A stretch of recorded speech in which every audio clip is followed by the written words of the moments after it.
welcome back students, myself Rutu Kothari. We are going to continue with the demand chapter, right? So जिसने भी आगे के 3 part नहीं देखे वो पहले वो रेफर करे और उसके बाद ये 4th पार्ट पे आए. Now what we are going to start? We are going to start with the price elasticity of demand. What we are going to start with? Price elasticity. उसका मतलब क्या है कि कितने एक्सटेंट तक जब प्राइस चेंज होगा तब कितने एक्सटेंट तक डिमांड के ऊपर उसकी असर रहेगी, right?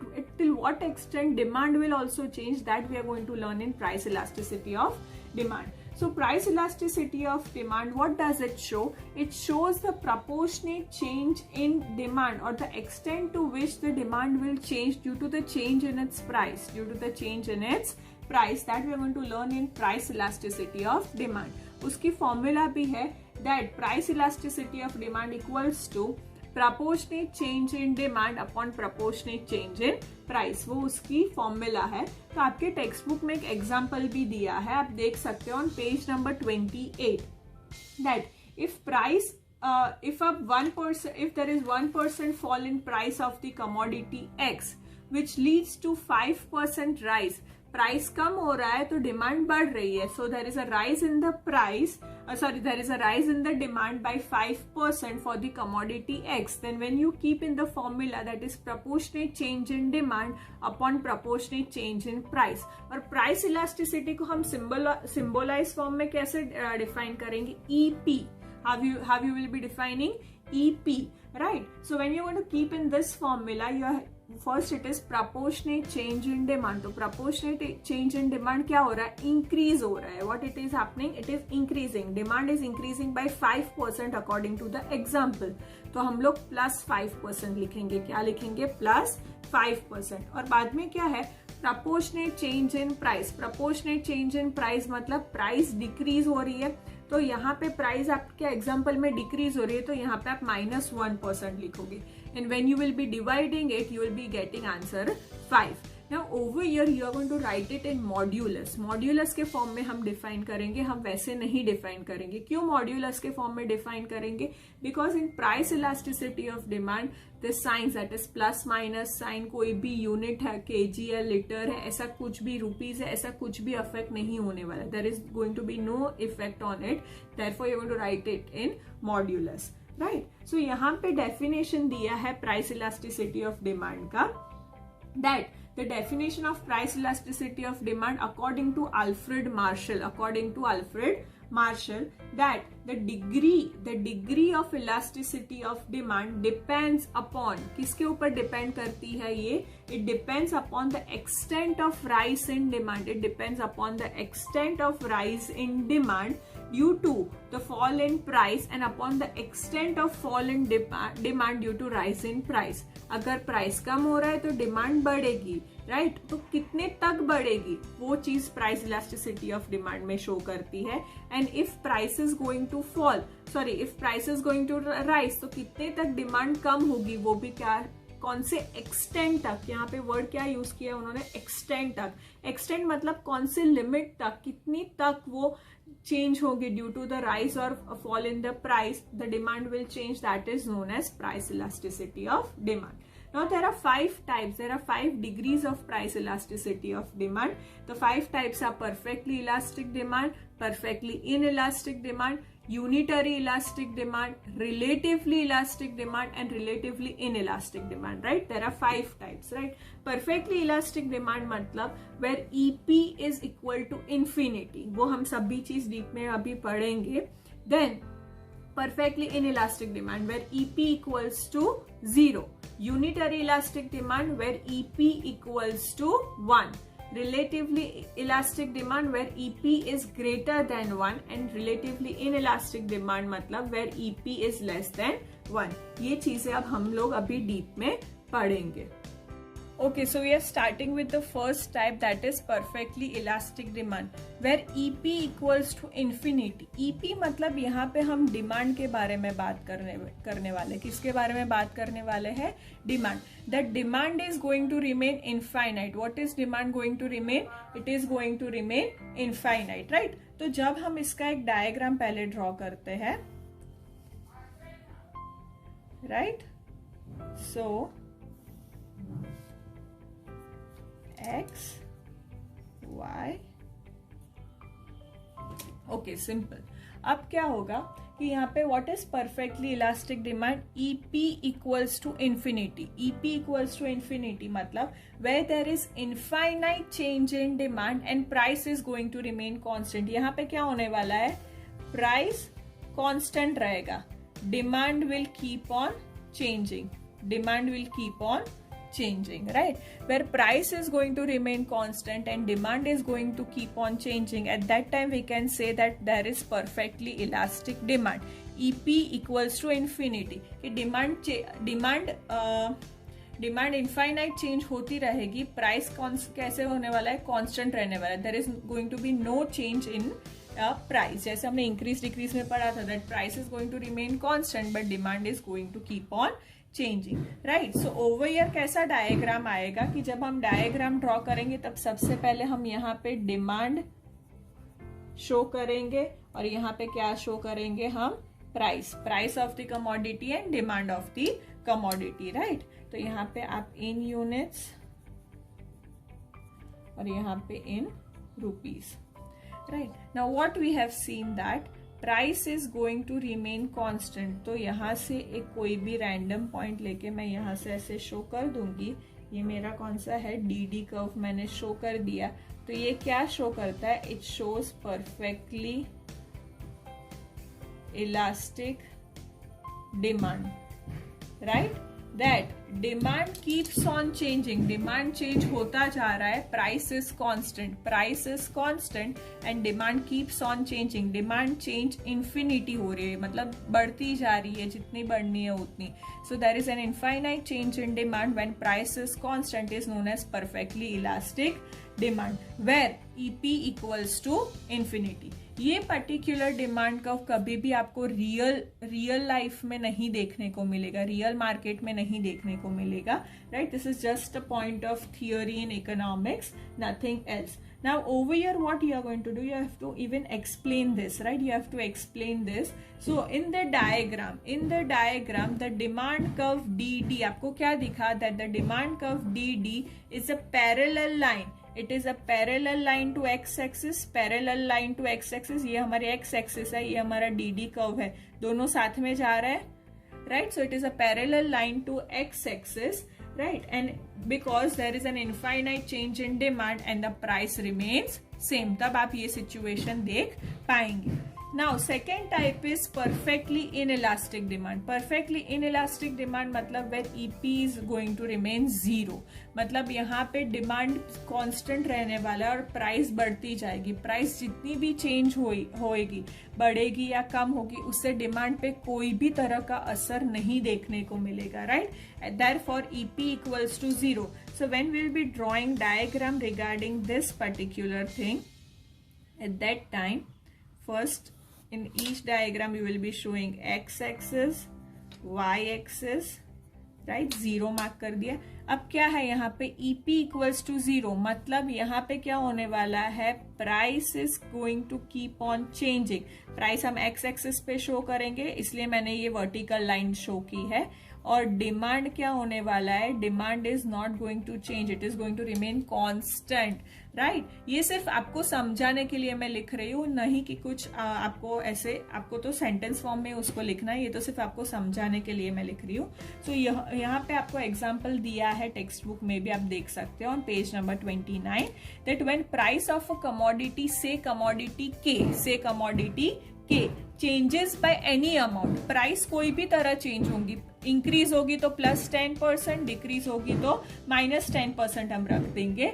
So changes by any amount, there is no change in its demand, demand is going to remain constant, that is known as perfectly inelastic demand. मतलब यहाँ पे हम डिमांड शो करते हैं, right, and here we are showing price in rupees. So over here price is going to change and demand is going to remain constant. मतलब यहाँ पे demand constant रहेगा. प्राइस 1 होगी, 2 होगी, 3 होगी, 4 होगी, 5 होगी, 10 होगी, कोई फर्क नहीं पड़ेगा, डिमांड सेम ही रहने वाला है, right. So this is the DD curve and this particular line shows what? Perfectly inelastic demand. Right. तो जब आप फॉर्मूला में रखेंगे, यहाँ पे उन्होंने क्या बोला है, that the price of commodity के इज इंक्रीज्ड बाय 10%। मतलब जब मैं यहाँ पे ईपी की फॉर्मूला लिखूंगी तब क्या है, proportionate change in demand upon proportionate change in price. ये मैं रफ फॉर्म में लिख रही हूँ, आप समझ जाना, right. So proportionate change in demand is 0 over here, yes or no, it is 0%, but proportionate change in price, यहाँ पे उन्होंने राइज बोला इसलिए मैंने प्लस किया है, तो मेरे को ईपी का आंसर कितना मिला, अगर मैं ये डिवाइड करूँ तो I am getting 0. What am I getting? 0. So it is proved that EP equals to 0. There is going to be no change in its demand even when the price rises or price decreases, right? So ये particular जब मैं diagram draw करती हूँ तब मेरे को क्या मिलता है, as shown in the diagram, DD curve, that is the demand curve, is a vertical straight line parallel to x-axis, parallel to y-axis, sorry, right? तो यहाँ पे ये मेरा y एक्सिस है और ये मेरा dd कर्व है, then it is parallel, this both are parallel. जैसे यहाँ पे ये दो पैरेलल थे तो यहाँ पे ये दो parallel, so it a vertical straight line parallel to y axis which shows that whatever will be the change in its price, कोई भी प्राइस में कोई भी तरह का चेंज होगा, demand will not be affected, demand will remain 0, demand will remain how much? 0. So now unitary elastic demand. Unitary elastic demand मतलब where EP equals to 1. Where EP equals to 1. मतलब क्या? That the proportionate change in price, the proportionate change in price and the proportionate change in demand, they both are going to remain equal. They are going to remain equal. तब हम क्या बोलेंगे? Unitary elastic demand where EP equals to 1. So यहाँ पे example दिया है, if price of a commodity S करके एक एग्जाम्पल दिया है, if price of the commodity S falls by 5%, मतलब प्राइस क्या हो रही है यहाँ पे, it is decreasing by 5%. Same way demand is increasing by 5%. Demand कितने से इंक्रीज हो रही है? 5%. तो जब मैं फॉर्मूला में रखूंगी proportionate change in demand upon proportionate change in price, students I am not writing the full formula, I am just showing you the initials, पर आपको फुल फॉर्मूला ही लिखनी है, यहाँ पे सिर्फ एक्सप्लेनेशन है इसलिए मैं ऐसा दिखा रही हूँ आपको. So proportionate change in demand is increase by 5%, तो हम प्लस 5% शो करेंगे. Proportionate change in price is decreasing by 5%, तो हम लोग माइनस 5% शो करेंगे. आंसर क्या आया? 1. Answer is 1. So EP equals to 1 यहाँ पे कंफर्म हो गया, राइट. सो जब हम इसका डायग्राम ड्रॉ करेंगे तब आप पहले क्या ड्रॉ करेंगे? एक्स एक्सिस और Y axis.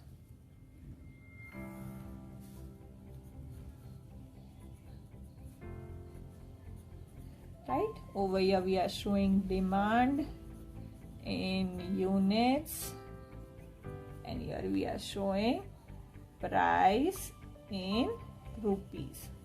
Right, now what we have to show that दोनों इक्वल जा रहे हैं, तो पहले मैं एक लाइन ड्रॉ करूंगी यहां से लेके यहां तक.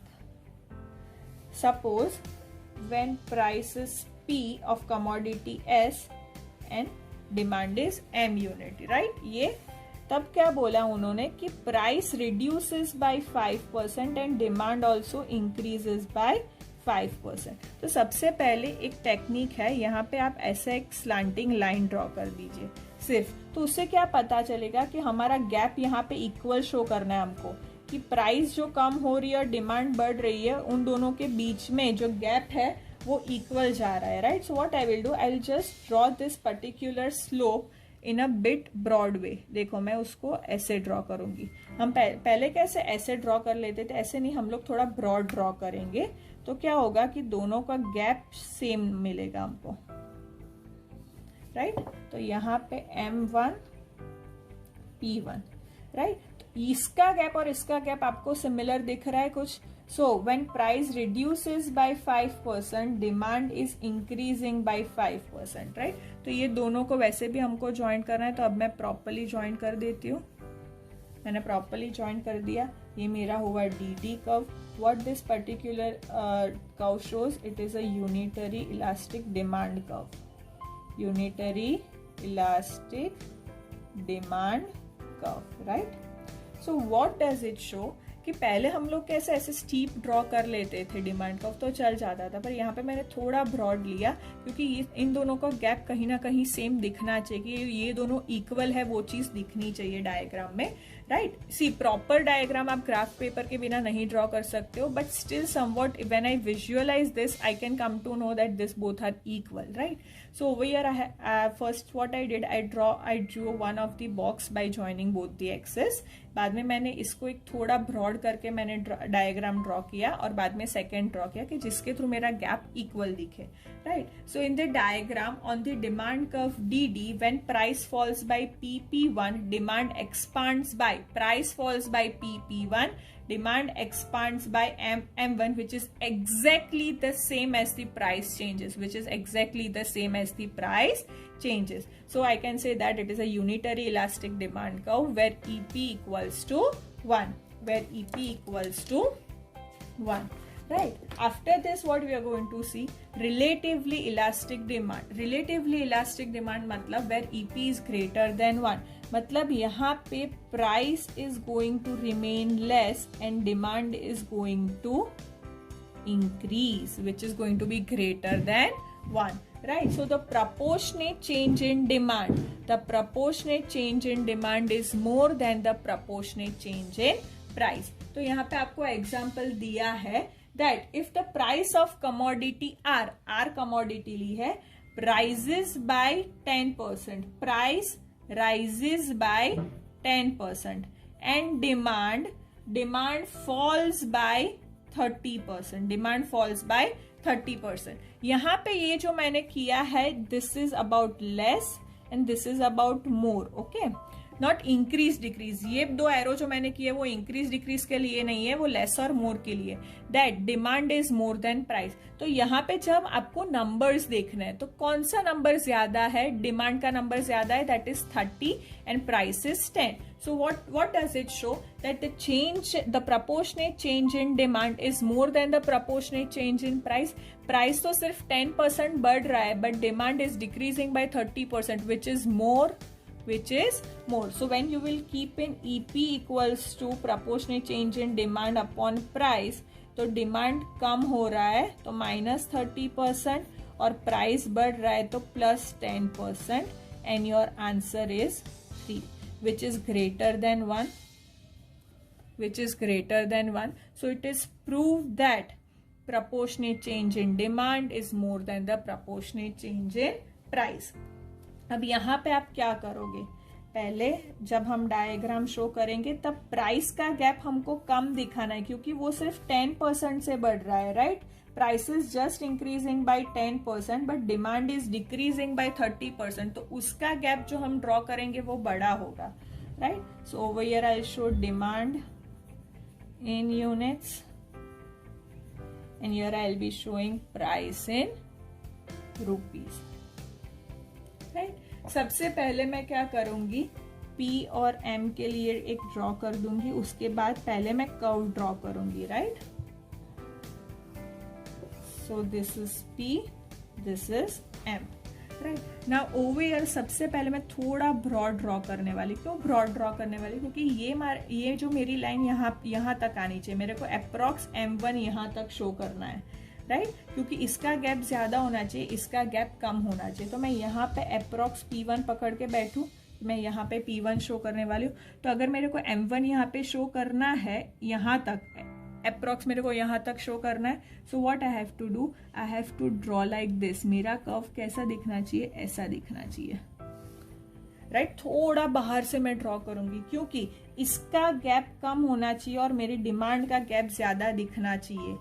स्टूडेंट्स प्लीज बी क्लियर, यहाँ पे डिमांड ज्यादा है, demand is greater than 1, demand का गैप 30% जैसा दिखना चाहिए. डिमांड यहाँ पे डिक्रीज हो रही है तो एरो यहाँ तक मैं ऐसे ड्रॉ करूंगी और प्राइस क्या हो रहा है? इंक्रीज हो रहा है टिल 10%. यहाँ पे डिक्रीज दिखा है 30% और यहाँ पे 10% इंक्रीज दिख रहा है. गैप दिख रहा है आपको? right? Demand, the proportionate change in demand is more than the proportionate change in price. ये 1030 आपको लिखना नहीं है, मैं सिर्फ आपको एक्सप्लेन करने के लिए यहाँ पे शो कर रही हूँ.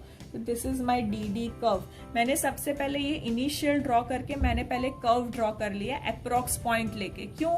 कि मेरा जो भी गैप है वो गैप क्लियर दिखना चाहिए मेरे को डायग्राम में. अगर वो गैप ही क्लियर नहीं रहेगा तो मेरा डायग्राम सही से नहीं दिखेगा, right? So over here what it is showing that in the diagram on the demand curve DD, we can say that price rises by PP1. Price is rising by PP1, but there is a fall. There is a demand fall from MM1, which is proportionately greater than the price, which is proportionately greater than the price. ये हम कौन से goods में देख सकते हैं? Luxury goods में, right? Luxury goods में ये चीज आप देख सकते हो कि थोड़ा भी प्राइस का ज्यादा हो जाता है तो उसकी डिमांड कम हो जाती है, तुरंत ही उसकी डिमांड कम हो जाती है क्योंकि प्राइस राइज हुआ है, right? People won't be able to afford to buy. But exception एक अलग चीज थी जो हमने पढ़ी थी. But over here when we talk about the normal circumstances, if luxurious goods even raises by 10%, demand उसकी बहुत कम हो जाएगी, तुरंत ही उसके डिमांड पे असर दिखेगा. What is that? That is relatively elastic demand where EP is greater than 1. EP is greater than 1 मतलब where proportionate change in demand is more than the proportionate change in price. Now last type is relatively inelastic demand where EP is less than 1. EP is less than 1 मतलब where price is proportionately going to be more. उल्टा होगा, यहाँ से उल्टा होगा and the demand is going to be less. Demand is going to be less, right?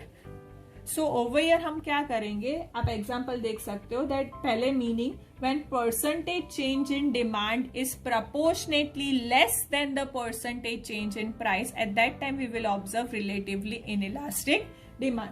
So when percentage change, तो example यहाँ पे दिया है for commodity G. Commodity G में उन्होंने क्या बोला है that the price of commodity G raises by 20%. Price rise हो रहा है 20% से और डिमांड कम हो रही है बाय 5%. डिमांड कितनी कम हुई है? बाय 5%. तो जब मैं फॉर्मूला में रखूंगी EP equals to proportionate change in demand upon proportionate change in price, right? So proportionate change in demand क्या है? फॉल हो रहा है तो -5%. नंबर देखना स्टूडेंट्स, नंबर इंपॉर्टेंट है. This is decreasing. इस इन 20 और 5 में क्या कम है? 5. सो EP इज लेस देन 1. हमारा आंसर यहाँ पे प्रूव होगा क्योंकि proportionate change in demand is less than the proportionate change in price, right? इसलिए प्रूव होगा. और प्राइस क्या हो रहा है? Increase by 20%. जब आप इसको डिवाइड करोगे आपको 1/4 मिलेगा तो आपका आंसर होगा 0.25. क्या होगा? 0.25 which is less than 1. It is proved which is less than 1. Therefore, when proportionate change in demand is less than proportionate change in price, we can call it as relatively inelastic demand. अब इसका भी diagram हम कैसे draw करेंगे? सबसे पहले आप दोनों एक्सिस ड्रॉ करेंगे, x axis, y axis, right? Then over here demand in units. And over here price in rupees. I hope it is visible, right? Okay. तो सबसे पहले यहाँ पे स्टीप डायग्राम ऐसा आएगा, स्टीप होने वाला है हमारा डिमांड कर्व, राइट? क्योंकि प्राइस का गैप हमको ज्यादा दिखाना है. ये हमारा P है तो पहले मैं P और M1 शो कर दूंगी. यहाँ पे क्या शो करना है कि ये सिर्फ 5% से डिक्रीज हुआ है, राइट? तो उसका गैप बहुत कम रखने वाले हम, राइट? 5%. तो मैं यहाँ पे फॉर एग्जाम्पल यहाँ पे मैंने M1 शो कर दिया है. तो मैं जब मैं M शो करूंगी तो मैं यहाँ पे शो करूंगी, right? So what happens? So over here this is going to be more, this particular thing is going to be more. So let us take P over here. So when I'm going to show in the diagram, still I'll be taking downwards क्योंकि इन दोनों का gap मेरे को कुछ ना कुछ similar लग रहा है. तो मैं यहाँ पे P शो करूंगी, राइट? तो P और M1 को मैं पहले ज्वाइन कर दूंगी अप्रॉक्स. तो यहाँ तक आएगा। तो मेरा डिमांड कर्व कैसे दिखने वाला है, ऐसा अंदर से थोड़ा ड्रॉ करना है। रिलेटिवली इन इलास्टिक में थोड़ा डिमांड कर्व अंदर से ड्रॉ करना, because when you will be joining this points, देखो ये भी अभी बराबर नहीं है,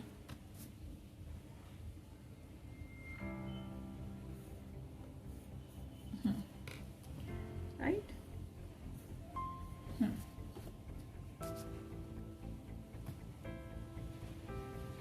okay, so this is your DD curve. Okay, so यहाँ पे आप देख सकते हो this rises by 10%, this has increased by 10% and this is decreasing by 5%. Gap दिखा, गैप आपको दोनों में क्लियर है कि यहाँ पे ज्यादातर प्राइस बढ़ने वाला है, price is going to be more than the demand, therefore इनका गैप भी आपको दिखना चाहिए। यहाँ पे हमने जो ड्रॉ किया वो थोड़ा ऊपर से ड्रॉ किया है, यहाँ पे मैंने ज्यादातर ब्रॉड ड्रॉ कर दिया क्योंकि मेरे को ये गैप ज्यादा दिखाना था, यहाँ पे मेरे को ये गैप कम दिखाना था और इसका गैप ज्यादा दिखाना था, therefore I drew the demand curve from inside, I drew it from inside, right, थोड़ा स्टीप में ड्रॉ किया, right. What does this show, this also, sorry ये मैं यहाँ पे मेंशन करना भूल गई थी, रिलेटिवली इलास्टिक डिमांड, राइट, यहाँ पे मैं मेंशन कर रही हूँ relatively in elastic demand, right, where proportionate change in price is more than the proportionate change in demand, at that time we'll observe relatively inelastic demand. So I hope students you all are clear with this topic कि क्या है, कौन से 5 degrees हमने पढ़े थे, वो 5 degree important है, आपको क्वेश्चन पूछा जा सकता है, even individual can be asked. जो भी मैंने यहाँ पे साइड पे किया है वो आपके टेक्स्ट बुक में अच्छे से सेंटेंस फॉर्म में दिया है, ये सिर्फ आपको एक्सप्लेनेशन के लिए मैंने यहाँ पे रफ जैसा ड्रॉ किया है। But I hope you are clear where how to draw demand curves, क्योंकि डिमांड कर्व के ऊपर से ही आपके गैप क्लियर होंगे, आपके जो भी गैप आपको दिखाने हैं, which is going to show what type of demand curve you are showing, what type of degree you are showing of price elasticity, वो यहाँ पे क्लियर होगा, राइट। अगर आपको कोई भी डाउट हो तो you know where to contact us, ID, Instagram ID और वो दिया ही गया है। So we'll meet in the next part where we are going to learn the last topic, that is income elasticity of demand and cross elasticity of demand. Thank you.